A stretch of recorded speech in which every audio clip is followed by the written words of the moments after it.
وعلیکم ورحمۃ اللہ وبرکاتہ۔ میرے مسلمان بھائیوں، بہنوں، بیٹوں اور بیٹیوں، یہ غلام مصطفیٰ اللہ اور اللہ کے رسول کے پیغام کے ساتھ اپنے چینل پیام اسلام سے آپ کی خدمت میں حاضر۔ درس قرآن کے سلسلہ میں آج کا ہمارا سبق سورۃ الانفال آیت نمبر 26 پر مشتمل ہے۔ اعوذ باللہ من الشیطان الرجیم، بسم اللہ الرحمن الرحیم۔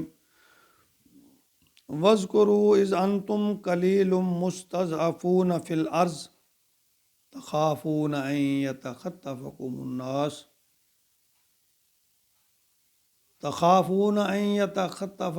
النَّاسُ فَآوَاكُمْ وَأَيَّدَكُمْ بِنَصْرِهِ وَرَزَقَكُمْ مِنَ الطَّيِّبَاتِ لَعَلَّكُمْ تَشْكُرُونَ۔ غزوہ بدر سے قبل قریش مکہ کے بدترین ظلم و ستم کا شکار مسلمان شدید اذیتیں، جسمانی تشدد اور اقتصادی پابندیوں کا سامنا تھا۔ حضرت بلال رضی اللہ تعالیٰ عنہ پر ظلم و ستم، حضرت سمیہ جو کہ اسلام کی پہلی شہید خاتون تھی، ان کو شہید کر دیا گیا۔ حضرت یاسر کے خاندان پر ظلم و ستم کی داستانیں، اور پھر شیب ابی طالب، اس میں جو محاصرہ صحابہ اکرام نے وہاں درختوں کے پتے کھا کر وہ دن گزارے، اور اس کے بعد پھر پہلی ہجرت حبشہ، دوسری ہجرت حبشہ، اور بالآخر اپنا وطن چھوڑ کر مسلمانوں کو مدینہ کی طرف ہجرت کرنا پڑی۔ تو اس آیت میں اللہ تعالیٰ نے مسلمانوں کی وہ قسم پرسی کا وقت یاد دلایا ہے۔ فرمایا وَاذْكُرُوا، یاد کرو، اِذْ أَنْتُمْ، جب تم تھے، قلیل، تھوڑے، مُسْتَضْعَفُونَ فِي الْأَرْضِ، زمین میں دبا لیے گئے تھے، تم تعداد میں تھوڑے تھے، تمہارے اوپر کافروں نے غلبہ پا لیا تھا۔ تخافون، تم ڈرتے تھے، تمہیں اندیشہ تھا، اَن يَتَخَطَّفَكُمُ النَّاسُ، کہ لوگ تمہیں اچک لے جائیں گے، تمہیں نیست و نابود کر دیں گے۔ فَآوَاكُمْ وَأَيَّدَكُمْ بِنَصْرِهِ، تو اللہ نے تمہیں پناہ کی جگہ بھی دی اور تمہاری مدد بھی کی۔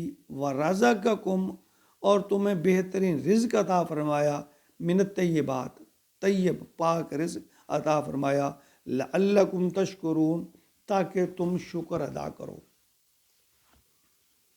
اللہ نے تم پر یعنی احسان کیا، مدینہ میں جائے پناہ دی، تمہاری نصرت فرمائی، انصار کے دل میں تمہارے لیے محبت پیدا کر دی، اور ایک دن تم اس پوزیشن میں آ گئے کہ تم اپنے دشمنوں کا، کفار مکہ کا، مشرکین مکہ کا مقابلہ کر سکو۔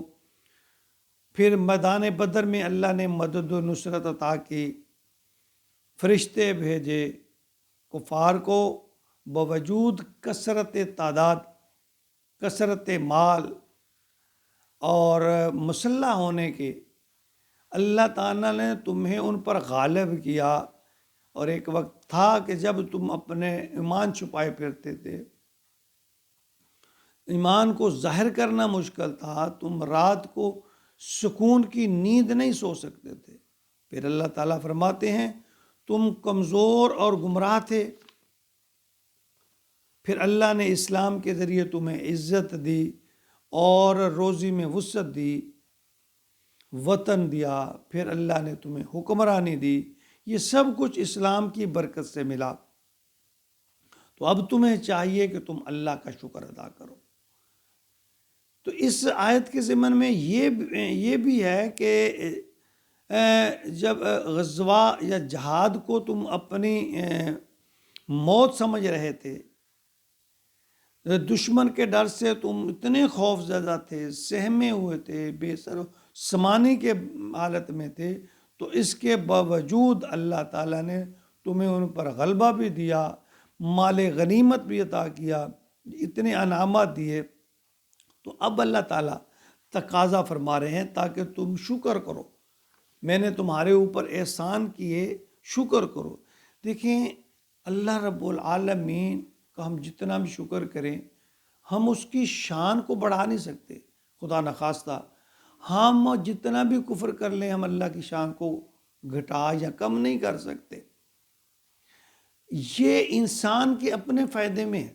اللہ فرماتے ہیں کہ میں نے تمہارے اوپر جو احسانات کیے ہیں پھر تم اس کا شکر ادا کرو، اور آگے پھر اللہ تعالیٰ نے فرمایا کہ اگر تم شکر کرو گے تو میں اور دوں گا، اگر کفر کرو گے میری نعمتوں کا تو پھر میری پکڑ بھی بڑی سخت ہے۔ تو اللہ تعالیٰ ایک طرف غزوہ بدر کے حوالہ سے ان مسلمانوں کو اللہ تعالیٰ وہ وقت یاد کروا رہے ہیں کہ تم کتنی قسم پرسی کی حالت میں تھے، تم مایوس تھے، ڈر تھا، خوف تھا، رات کو سکون کی نیند سو نہیں سکتے تھے، اور پھر اس ایمان کی بدولت، میرے احکام کو ماننے کی بدولت پھر میں نے تمہاری مدد کی، نصرت فرمائی، بے سر و سامانی کی حالت میں ہونے کے باوجود میں نے کافروں پر غلبہ دیا، مال غنیمت دیا، اور پھر اس سے بڑھ کر یہ کہ مسلمانوں کو حکمرانی دی، وہی لوگ جو کل حکمران تھے آج مغلوب تھے۔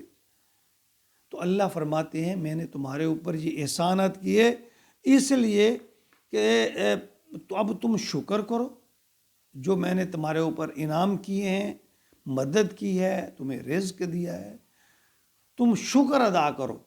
اللہ کو تمہارا شکر کرنا پسند ہے۔ دیکھیں انسان کو نہ صرف اللہ کا بلکہ انسانوں کا بھی شکریہ ادا کرتے رہنا چاہیے۔ اگر وہ اس کو کوئی فائدہ پہنچاتے ہیں، اس کی کوئی مدد کرتے ہیں، اس کا کوئی بھلا کرتے ہیں تو انسان کا بھی شکریہ ادا کرنا چاہیے، اور اللہ کا شکریہ تو بنتا ہی بنتا ہے۔ اگر اور کچھ نہیں تو اللہ نے جو ہماری جو باڈی جو جسم ہمیں عنایت فرمایا، ایک ایک اعضاء اس کی قیمت کا ہم اندازہ نہیں لگا سکتے۔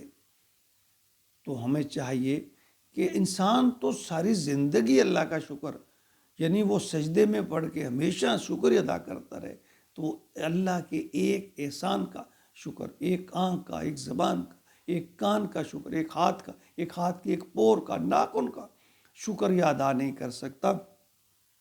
تو اللہ کا یہ حکم عمومی طور پہ تمام مسلمانوں کے لیے ہے، اور بدر کے لیے چونکہ تو غزوہ بدر کا احوال بیان کیا جا رہا ہے، کیونکہ یہ جو کتاب ہے یہ قیامت تک کے لیے رہنمائی ہے ہمارے لیے، تو ہمیں اس کو سمجھنا چاہیے، عمل کرنا چاہیے، اور اس کو ہم سمجھ کے پڑھیں گے تو پھر ہی عمل کی موقع آئے گا۔ تو اللہ ہمیں سمجھ کر پڑھنے کی بھی توفیق دے اور عمل کی توفیق بھی عطا فرمائے، آمین یا رب العالمین۔